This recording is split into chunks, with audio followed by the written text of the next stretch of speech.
needs this teaching the most. अब जानते हैं प्रभु यीशु मसीह की कलीसिया को आज ये शिक्षा सबसे ज्यादा चाहिए, Because majority people are struggling with this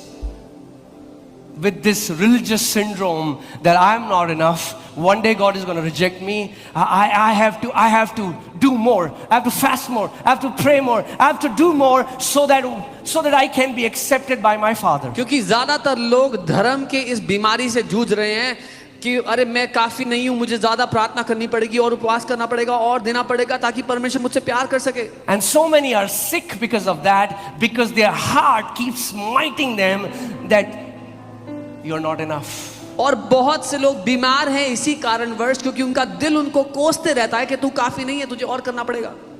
You know, one day I asked the Father this question. I said, Father, what lies have I believed about myself? एक दिन मैंने पिता से ये सवाल किया कि पिता मैंने अपने बारे में क्या झूठ मानी And he said, Son, the lie that you have believed is that you're not enough. और उसने कहा बेटा जो झूठ तूने माना है वो ये है कि तू काफी नहीं है. So you have to consistently do something to get my validation.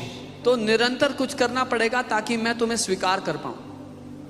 We don't obey our Father so that He might look at us. हम अपने पिता की आज्ञा इसलिए नहीं मानते कि वो उसकी नजर हम पे पड़ जाए गलती से. We are not trying to gain His favor. हम उससे तरफदारी कमाने की कोशिश नहीं कर रहे हैं. That's how orphans do. ऐसा तो अनाथ That's how servants do. ऐसा तो नौकर करते हैं. No. नहीं नहीं नहीं.